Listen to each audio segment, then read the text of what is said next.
Wassim, you've been following this summit from start to finish. What are the main takeaways?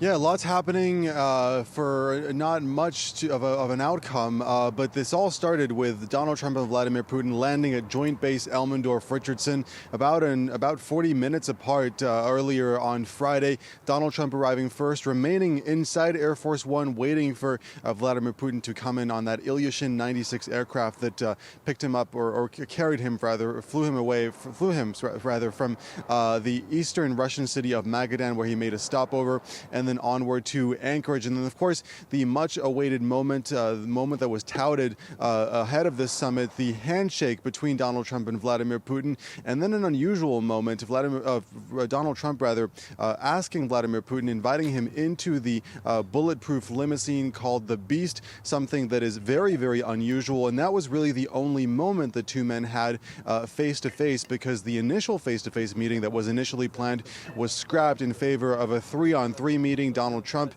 flanked by Secretary of State Marco Rubio and Special Envoy Steve Witkoff, and then Vladimir Putin with Sergei Lavrov, the foreign minister, and his foreign aide Yuri Ukashov.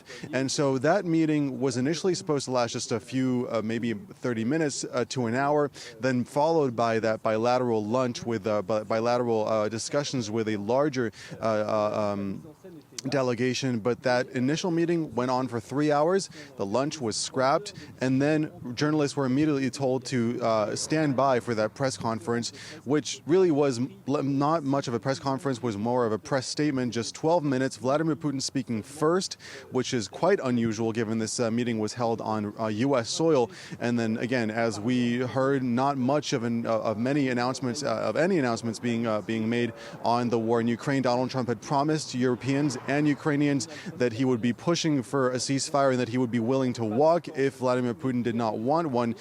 Now the summit has ended. No ceasefire. Trump did not walk, and Vladimir Putin has left with being rehabilitated on the international stage.